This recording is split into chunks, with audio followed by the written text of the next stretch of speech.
भर में मायूस करने वाले हालात, लगातार नई टेक्नोलॉजी से ताल मिलाना और ऐसे माहौल में क्लाइंट्स और कंज्यूमर्स दोनों के मापदंडों पर हर पल खरे उतरना एडवर्टाइजिंग और मीडिया एजेंसियों की आज सबसे बड़ी चुनौती बन गई है। ऐसे में मर्जर्स और कंसोलिडेशन का बाजार फिर से गर्मा गया है। एडवर्टाइजिंग और मार्केटिंग की दुनिया की बड़ी खबरों के साथ ट्रेंड लेकर हम आते हैं हर हफ्ते ब्रांड बाजार में। मैं हूं इशलीन कौर। शुरुआत करते हैं आज के शो की और देखते हैं आज क्या है खास ब्रांड बाजार में। एडवर्टाइजिंग जगत का सबसे बड़ा विलय ओमनिकॉम और पुब्लिसी मिलकर बने दुनिया की सबसे बड़ी एडवर्टाइजिंग एजेंसी। जानेंगे क्या होगा इस विलय का भारत की एडवर्टाइजिंग इंडस्ट्री पर असर। अमूल ने बढ़ाई दूध की शक्ति। इंडिया ही नहीं विदेशियों को भी अमूल दूध पिलाने के लिए कर रहा है भारी निवेश इनोवेशन और मार्केटिंग पर। 75 साल में बजाज इलेक्ट्रिकल हुआ फिर से जवान। मार्केटिंग एनआई में ब्रांड की वीपी और हेड एडवर्टाइजिंग और ब्रांडिंग बीना कोशी से खास बातचीत। और स्मार्टफोन और टैबलेट के बढ़ते बाजार से हो रहा है ई कॉमर्स को फायदा। ब्रांड्स दे रहे हैं मोबाइल मार्केटिंग पर जोर। कोक और पेप्सी की लड़ाई में नया ट्विस्ट आ गया है। अब दोनों राइवल्स के विज्ञापन बनाने की जिम्मेदारी एक ही कंपनी के पास आ गई है। ये हुआ है ओमनिकॉम और पुब्लिसी के विलय से। इस विलय के बाद पुब्लिसी ओमनिकॉम ग्रुप दुनिया का सबसे बड़ा एडवर्टाइजिंग ग्रुप बन गया है। इस मर्जर का क्या असर पड़ेगा इन कंपनियों के बिजनेस पर और भारत में इससे क्या तस्वीर बदलेगी, ये बता रही हैं शिवानी घरत। पुब्लिसी ओमनिकॉम के महामर्जर के बाद ग्रुप में अब बीबीडीओ, Saatchi and Saatchi, DDB, Leo Burnett, TBWA, Razorfish, Publicis Worldwide, Digitas LBI, Ketchum, Starcom MediaVest, OMD, BBH, Interbrand, MSL group, Zenith Optimedia and Goodby Silverstein and Partners जैसी कई सारी आइकॉनिक एजेंसीज आ जाएंगी। Publicis के chief executive officer Maurice Levy और Omnicom के John rain इस पूरे ग्रुप के co-CEOs हैं। दुनिया भर में एडवर्टाइजिंग और कम्युनिकेशन बिजनेस अब केवल 3 बड़ी होल्डिंग कंपनियों के हाथ में आ गया है, WPP, पुब्लिसी ओमनिकॉम और IPG। इनके अलावा फ्रेंच कंपनी अवस और जापानीज कंपनी डेंसो जैसे ग्रुप्स हैं जो अपने रीजन में काफी प्रभावी हैं। लेकिन इस महामर्जर ने 5 बड़े सवाल खड़े कर दिए हैं जिनके जवाब आने वाले दिनों में पुब्लिसी ओमनिकॉम ग्रुप को खोजने होंगे। क्या ये दोनों सीईओज मिलकर इन एजेंसीज को आज के डिजिटल एज के लिए तैयार कर पाएंगे? क्या ये डील आने वाले दिनों में कुछ और डील्स को हवा दे सकती है और क्या इतना बड़ा होना फायदे का सौदा है? हालांकि ये दो होल्डिंग कंपनीज रेगुलेटर्स के साथ बातचीत में है, लेकिन क्या ये मेल शेयर प्राइस के अलावा ग्रुप के भीतर के मॉनेटरी कॉम्पेंसेशन या फिर रिपोर्टिंग स्ट्रक्चर की समस्या नहीं खड़ी करेगा? इस मर्जर के बाद इस ग्रुप के क्रिएटिव एजेंसीज या फिर media planning and buying agencies की लीडरशिप स्ट्रक्चर में क्या फर्क दिखाई देगा? और सबसे अहम, इस मर्जर से क्लाइंट्स को क्या मिलेगा? अब अगर हम हमारे देश में देखें तो इसका असर धीरे धीरे दिखाई देगा, क्योंकि यहाँ WPP आज भी नंबर 1 पोजीशन पर रहेगी, क्योंकि देश की 2 सबसे बड़ी एजेंसियाँ JWT और ओगिलवी इस ग्रुप का हिस्सा हैं। इसके अलावा grey worldwide, media agency network group M और टैम का रेवेन्यू 1500 करोड़ है। हाँ, पुब्लिसी ओमनिकॉम देश में IPG से आगे निकल गई है, क्योंकि अब मुद्रा, पुब्लिसी इंडिया, लियो बर्नेट, SMG, BBH को मिलाकर इनका रेवेन्यू 600 करोड़ के आसपास का होगा। लो लिंटास और ड्राफ्ट FCB के साथ IPG का रेवेन्यू है 550 करोड़। लेकिन क्योंकि ओमनिकॉम और पुब्लिसी देश में अभी तक अपनी पकड़ कुछ खास नहीं कर पाए हैं, इसीलिए यहाँ इस मर्जर का असर तुरंत देखने को नहीं मिलेगा। ये दोनों बहुत ही बड़ी नेटवर्क्स हैं, बहुत पावरफुल नेटवर्क्स हैं और एक साथ आके दुनिया की सबसे बड़ी कम्युनिकेशंस एजेंसी उन्होंने बनाई है, तो इसका तो इम्पैक्ट होगा ही। मेरे ख्याल से इंडिया में जो इम्पैक्ट है वो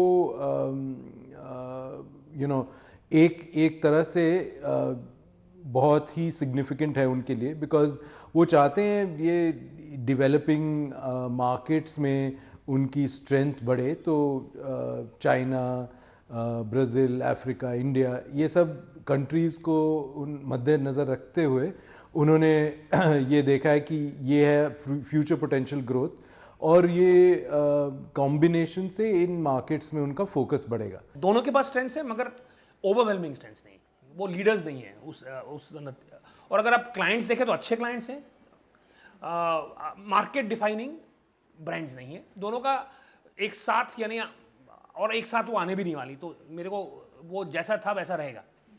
मीडिया साइड पे अगर आप देखें तो जैसे आपने कहा कि there are strong, relatively strong brands, वहाँ मेरे ख्याल से अगर आप देखें तो दोनों के पास कुछ स्ट्रेंथ्स हैं और जिसे लेवरेज और की जा सकती हैं। हमारे पॉइंट ऑफ व्यू से, बिकॉज हम क्लाइंट की पर्सपेक्टिव से चीज़ें देखते हैं और उस पर्सपेक्टिव से वेरी क्लियरली ये लग रहा है कि मार्केटियर्स का टाइम आ गया है क्वेश्चंस पूछने के लिए, क्योंकि अगर इंडिया में इतनी इन्वेस्टमेंट्स हो रही हैं और एंड फ्रैंकली WPP के नंबर्स से इनके नंबर्स अब तक उतने आए नहीं हैं in terms of revenue for India alone और बिलिंग्स फॉर इंडिया अलोन, पर व्हेन दैट इज़ हैपनिंग, जैसे वो शिफ्ट होगा, मार्केटर्स को इस मीडिया मसल का एडवांटेज मिलेगा कि नहीं, वो देखना ज़रूरी है। क्लाइंट्स के लिहाज से देखें तो ग्लोबली पेप्सी और कोक जैसे क्लाइंट्स इन दोनों कंपनीज के पास होने से शायद कुछ दिक्कतें आ सकती हैं, लेकिन भारत में इन कंपनीज के ब्रांड्स WPP, IPG, ओमनिकॉम और पुब्लिसी के बीच बटे हैं। कोलैबोरेशन के लिए नहीं बनाया है नेटवर्क, ये एक कंग्लोमरेशन है ऑफ जो हम बोलते हैं कंपीटिंग ब्रांड्स। तो ये compete करती हैं, ये कोलैबोरेट नहीं करती। ये सुपर स्ट्रक्चर बनाया ही गया है कि compete और फ्रिक्शन बनाने के लिए ही बनाया है। तो देयर कोलैबोरेशन मिनिमम होती है। सब एजेंसीज़ की अपनी कल्चर है, अपने क्लाइंट्स हैं, अपना वे ऑफ वर्किंग है, तो सब सेपरेट काम करते हैं। क्लाइंट्स शुड आस्क फॉर किस तरह से आप टेक्नोलॉजी यूज़ करेंगे हमारी बाइंग, प्लानिंग और क्रिएटिव आउटपुट को मोर इफेक्टिव करने को। So that is the first demand. Secondly, जो टीम एलोकेशन है, जो लोग हैं, हमारे टैलेंट हैं दोनों एजेंसीज़ के, वो हम कैसे एज मार्केटर बेनिफिट करेंगे कि हम ये टैलेंट का क्रॉस कैटेगरी या क्रॉस एजेंसी इस्तेमाल कर सकें। So that if there is, आज मैं अगर ऑटोमोबाइल क्लाइंट हूँ और कोई ऑटोमोबाइल प्लेयर की एजेंसी मेरे ग्रुप में है, उस टैलेंट की क्या स्ट्रेंथ्स हम अपने ग्रुप में ला सकते हैं। You might not use the client data, but उस टैलेंट का नॉलेज जो ऑटोमोबाइल में उसने ग्रो किया है, वो एक्सेस मार्केटर्स को मांगना चाहिए। And third, of course, accountability of the media bye. इस नए ग्रुप का मानना है कि ये मर्जर और अब इसकी 1,30,000 एम्प्लॉइज की फौज क्लाइंट्स को ज्यादा बेहतर सर्व कर पाएंगी। इसके अलावा पिछले दिनों पुब्लिसी ने जो डिजिटल एजेंसियां अपने साथ जोड़ी, उसका फायदा भी अब पूरे ग्रुप को मिलेगा।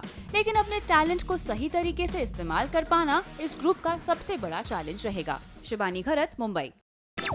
देश के डेयरी बाजार में कंपटीशन तेज हो गया है। रीजनल डेयरी ब्रांड से लेकर बड़े प्राइवेट प्लेयर्स सभी इस बाजार में अपना हिस्सा बढ़ाने में लगे हैं। पराग फूड्स, मदर डेयरी, वाडीलाल जैसे ब्रांड्स अपने इलाके से निकलकर देश भर में अपनी पहचान बनाने की तैयारी में हैं। वहीं नामी विदेशी प्लेयर्स भी इस बाजार में अपना हिस्सा बढ़ा रहे हैं। ऐसे में देश का नंबर 1 ब्रांड अमूल कहां खड़ा है और क्या कर रहा है इस बाजार में अपनी साख बनाए रखने के लिए, ये जाना श्वेता भंडराल ने। देश का डेयरी बाजार उबाल मार रहा है। व्हाइट रेवोल्यूशन लाने वाले ब्रांड अमूल को देसी और विदेशी ब्रांड सीधी टक्कर दे रहे हैं। गोवर्धन ने अपना फ्लेवर्ड मिल्क लॉन्च किया और फ्रेंचाइजी रूट से ब्रांड को बढ़ाने की बात कर रहा है। मदर डेयरी की भी विस्तार की योजना है। वाडीलाल नए आइसक्रीम फ्लेवर्स और फ्लेवर्ड मिल्क लेकर आया है। विदेशी ब्रांड डेनॉन की नजर दही के बाजार पर है। इतने तगड़े कंपटीशन के बीच भी मार्केट लीडर अमूल परेशान नहीं है। उसका मानना है कि बाजार में सभी के लिए जगह है। आने वाले 10, 20, 30 साल में मुझे नहीं लगता कोई नेशनल लेवल पे कोई इतना बड़ा कंपटीशन अमूल को आने वाला है। हाँ, रीजनल लेवल पे आएगा। और जहाँ तक देखिए प्राइवेट लोगों का कॉम्पिटिटर, वो डेयरी इंडस्ट्री में आना चाहते हैं, किस लिए आते हैं? प्रॉफिट कमाने के लिए। अमूल का ऑब्जेक्टिव क्या है? अमूल का ऑब्जेक्टिव प्रॉफिट नहीं है। हमारा ऑब्जेक्टिव क्या है कि किसान को उसके उत्पादन का अच्छा भाव मिले और कंज्यूमर को अच्छे प्राइस पे अच्छा प्रोडक्ट मिले। जब ये 2 ऑब्जेक्टिव लेके हम काम करेंगे तो मुझे नहीं लगता कोई कॉम्पिटिटर हमसे कॉम्पीट कर सकता है। देश में डेयरी प्रोडक्ट का बाजार सालाना 33% की दर से बढ़ रहा है और 2015 तक ये बाजार 43,500 करोड़ का हो जाएगा। इसीलिए हर कंपनी इसके बड़े हिस्से पर कब्जा जमाना चाहती है। वैसे कंपटीशन को देखते हुए अमूल भी एक्शन में आ चुका है। गुजरात से लेकर असम तक 10 से 12 नए प्लांट लगाने का प्लान है। मौजूदा प्लांट्स का मॉडर्नाइजेशन हो रहा है और कंपनी ने कलेक्शन सेंटर बढ़ाए हैं। एक्सपेंशन पर अमूल करीब 3,000 करोड़ रुपए खर्च कर रहा है। इसके अलावा प्रोबायोटिक ड्रिंक्स की कैटेगरी में भी अमूल काम कर रहा है। आजकल जो नए टाइप के प्रोडक्ट्स आ रहे हैं, जैसे प्रोबायोटिक प्रोडक्ट्स हैं, हेल्थ बेस्ड प्रोडक्ट्स हैं, कन्वीनियंट प्रोडक्ट हैं, डिफरेंट टाइप्स ऑफ योगर्ट्स हैं, डिफरेंट टाइप्स की आइसक्रीम, उस पर हमको R&D करके नए से नए फ्लेवर्स, नए से नए प्रोडक्ट्स और लेटेस्ट टेक्नोलॉजी लेके अच्छी पैकेजिंग में प्रोडक्ट्स मार्केट में देने पड़ेंगे। इसके अलावा ब्रांड ने पिछले दिनों अपने मार्केटिंग और एडवर्टाइजिंग में भी कुछ नया किया है, जैसे अमूल मास्टर शेफ इंडिया और हाल ही में भाग मिल्खा भाग के साथ उसकी साझेदारी। नई टेक्नोलॉजी, नए प्लान्स, इनोवेशंस और डेयरी बाजार में लगातार बढ़ती कंज्यूमर डिमांड को नए से नए प्रोडक्ट्स के साथ पूरा करना अमूल के एजेंडे में है और ब्रांड का मानना है कि अगले 5 साल तक कोई भी कॉम्पिटिटर इनके आसपास नहीं आ सकता। श्वेता भंडाल, आनंद, गुजरात। मेरी चोरी पकड़ी जाती जब रोशन होता बजाज। क्या बजाज की वजह से आपकी चोरी भी बचपन में पकड़ी गई थी? एनीवे, 75वीं सालगिरह पर ब्रांड बजाज इलेक्ट्रिकल कैसे हुआ फिर से जवान, देखेंगे इस ब्रेक के बाद। वेलकम बैक, आप देख रहे हैं ब्रांड बाजार और अब बारी है मार्केटिंग एंड आई में हमारे आज के खास मेहमान की।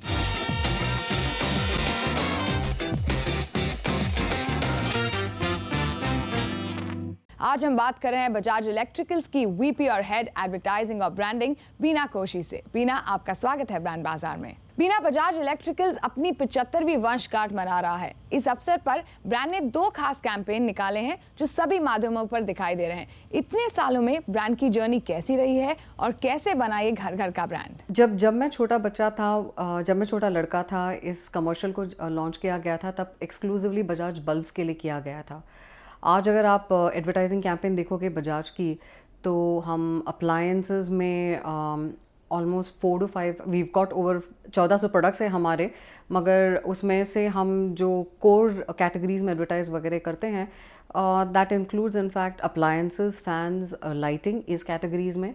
और जब भी कोई हमारी बड़ी प्रोजेक्ट्स होती है, इंफ्रास्ट्रक्चर प्रोजेक्ट्स वगैरह होती हैं, जैसे स्टेडियम लाइटिंग या वानखेड़े स्टेडियम की लाइटिंग हमने की थी, तब भी हम कम्युनिकेशन करते हैं। तो आज एक बल्ब की एडवर्टाइजिंग से हम एक मोड़ पर आए जहाँ पे हम इतने सारे कैटेगरीज एडवर्टाइज करते हैं।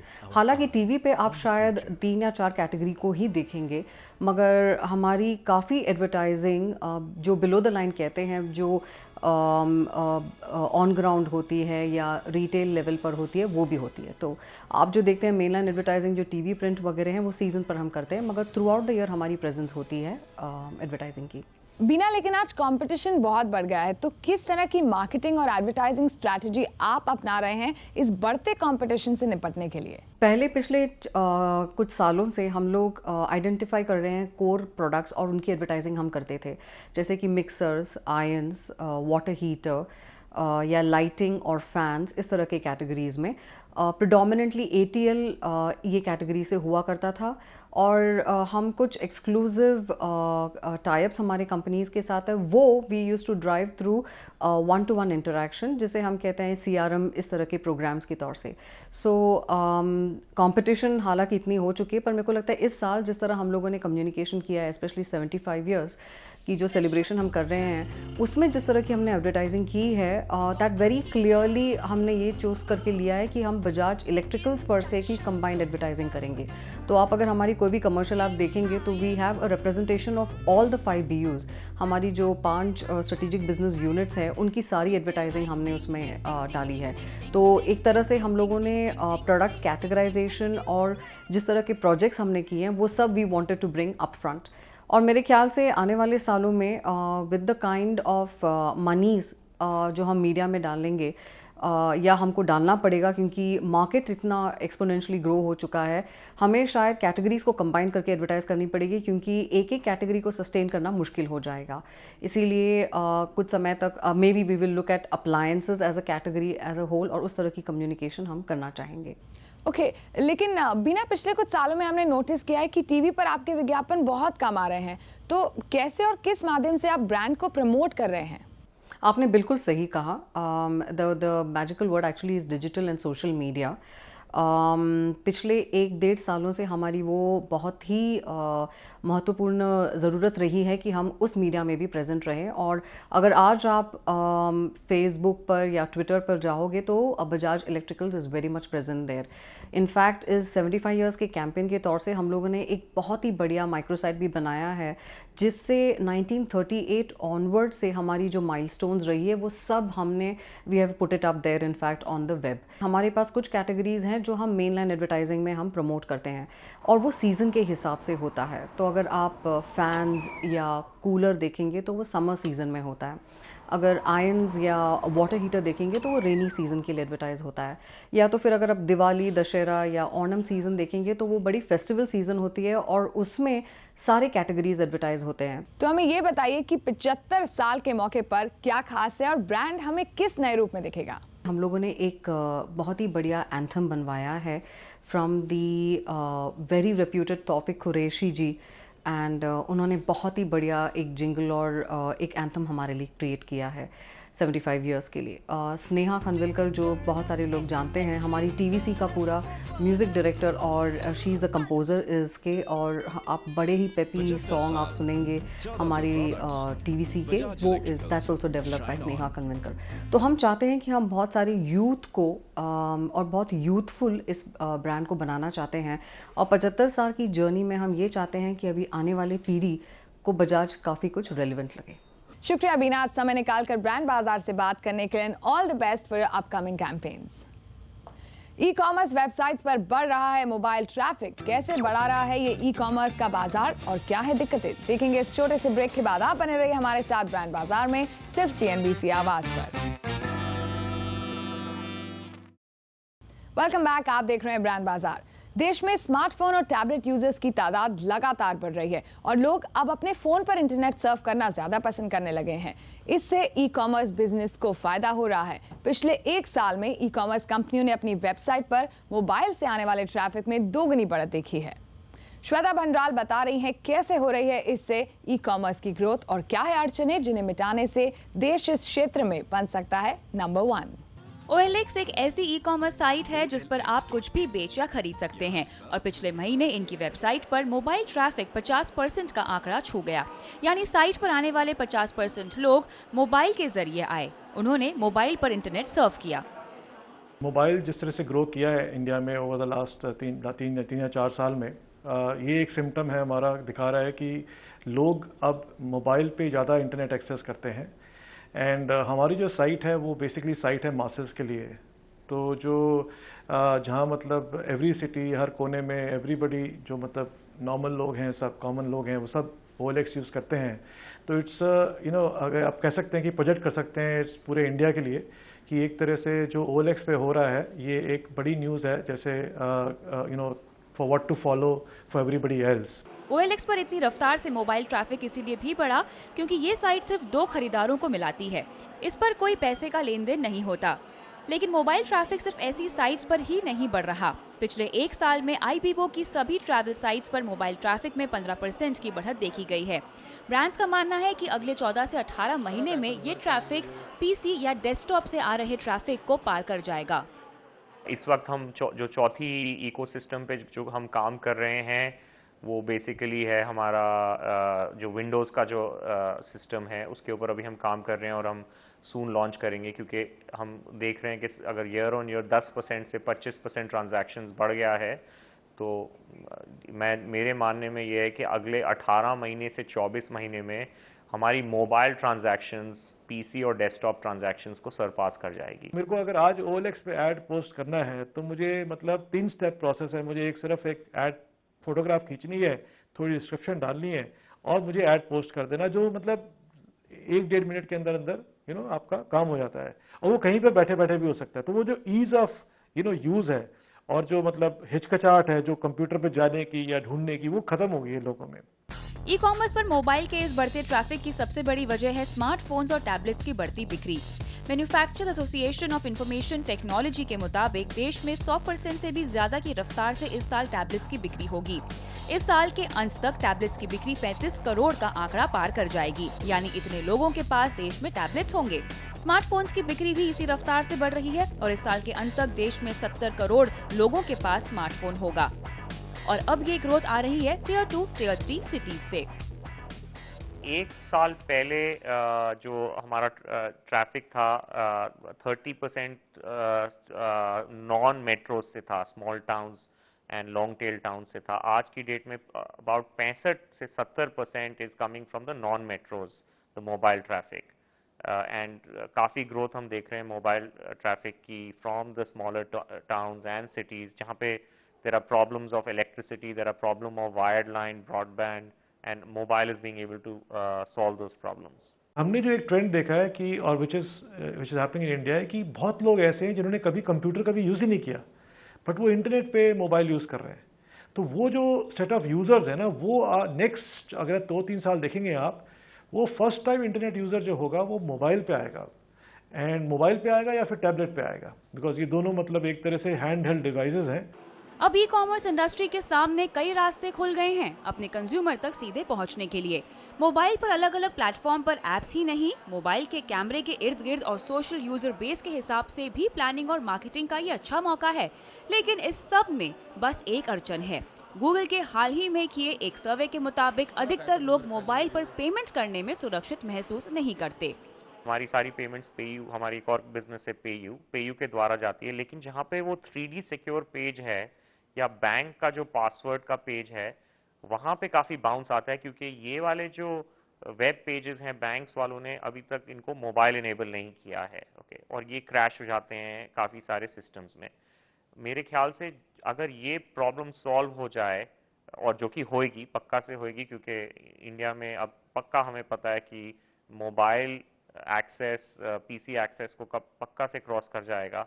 तो अगर ये प्रॉब्लम सॉल्व हो जाती है तब वी बिलीव कि ये जो भी ग्रोथ हो रही है वो डबल हो जाएगी। एक स्मार्टफोन कंज्यूमर आमतौर पर 1.5 घंटे तक अपने फोन पर इंटरनेट इस्तेमाल करता है। स्मार्टफोन और टैबलेट के गिरते दाम, सुधरती बैंडविड्थ और नेटवर्क कनेक्शन से देश में ई कॉमर्स का बाजार दिन दोगुनी रात चौगुनी तरक्की करने को तैयार है। इस रेस में जो ब्रांड खुद को समय और टेक्नोलॉजी के साथ लगातार बदलेगा वही आगे निकलेगा। श्वेता भंडराल, मुंबई।